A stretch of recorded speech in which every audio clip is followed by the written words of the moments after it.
What if I tell you there's a new way you could use reference track in your music production?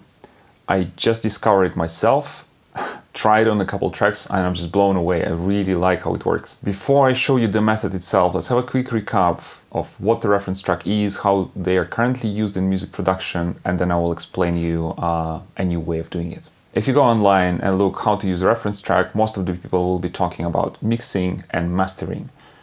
You would say, okay, I want to have a tonal balance, I want to see the dynamics, I want to see compression, I really want to see how the track performs on different sound systems, etc., etc. This is super useful, it is very technical. I think right now all the plugins already catched up, and you can just take a reference track, put it into your plugin, it will match up the sound and tonal balance and do all the magic behind it. This is already standard. Most of the people do that. You could also use your track in your arrangement, and while you're composing a song, you could also use it for, I don't know, checking different balances and tonal balances between, let's say, your kick and your snare, or between your snare and your guitars, or separating the bass from the kick and snare, etc., like finding them the position. So this a little bit goes into the choice of your timbres for different instruments, the choice of your sound palette, your artist's signature sound if you wish. If you take one step earlier, you would end up with songwriting and overall arrangement. So in this case, we'll be talking structure and form. You would say, I want to start with a long intro, create like a specific scene.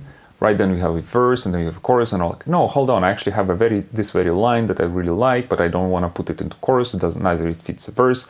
Maybe I'll have a pre-chorus, right? So that's how you kind of make the default structure of a song. This is also the time where you choose your tempo, you choose your harmony, and you choose your also language to express yourself, right? Because you could use some sort of slang, or you can use a type of accent, or a pace of your words that you're choosing. So this also adds up to the overall vibe and the style and the genre of your track. They also use reference track to explain their ideas to other people. They say, look, I want to have this track sound like that, or I really like this bridge, and the energy dropped and then start building up, etc. So this is how you explain like a certain parts of the track to other people. For instance, if you just completed the recording and you are at the mixing process, you would go to your mix engineer and tell, look, I want that snare to sound exactly like this in this very moment, and let me give you a reference, right? And this person will listen to that reference and say, oh, I understand this now, what you're talking about. So that really takes out a lot of guesswork from your process and shortens the communication. I think it's really, really helpful. But I think there is a new way and a big opportunity there how you can get your music production, songwriting to really next level with reference tracks. And let me show you how you do this. As you can see, we are using GPT. You can use any LLM, really. Anything that takes audio file as an input will do, no problem.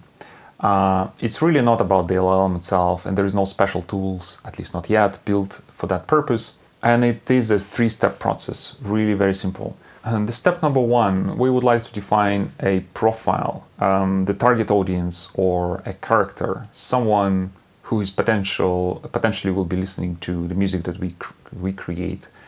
And I took a very generic example of a character here. It's an English-speaking pop music listener from North America. You can read the whole prompt.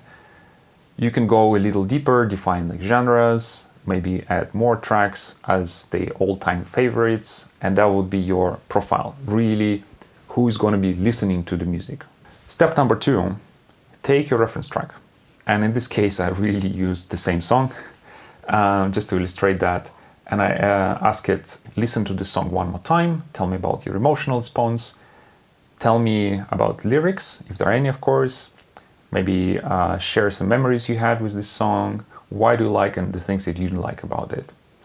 And it gave me a pretty good response here. It pretty much said, hey, this is a bunch of feelings, I really like this story, it's very glittery, there is this piano at the beginning that pulls me in very quickly, and this is a great thing to have for your reference. And it pretty much gives a very, very detailed a view of what this song is really about. I think this is amazing. And this is what we really, really need for our references. And then this step number 3, it would use the same very prompt, and you would upload your own music to it and ask this very person, hey, tell me about this track now. this is what I got. And it tells me that I'm quite off. If I would be aiming to be in the same emotional response zone as the Dancing Queen is, it's not going to match. So my vibe is jazzy and romantic, a little mysterious. It's not glittery and sparkling as the ABBA one is. There's a bunch of stuff that this person didn't like, or the target character didn't like. And it's definitely a mood song.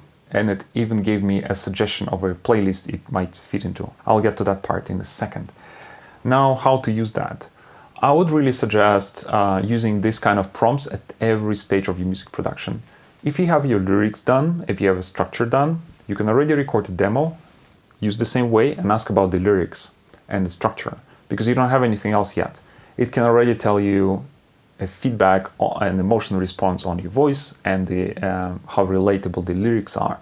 Then as you develop your track, as you have a little bit more structure, maybe you have a demo recorded, you would go ahead and upload this demo and also ask for feedback, and it will tell you immediately the things, the emotional response, and things that potentially can be improved. You can of course ask more questions like, how do you like that part? How do you like that part?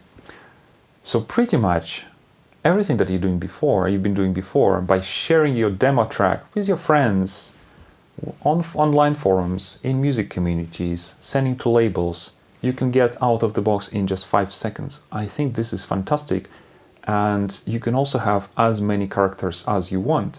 If you know your audience very well, you can already tell if they will have any emotional response to that and what kind of emotional response they're going to get from it.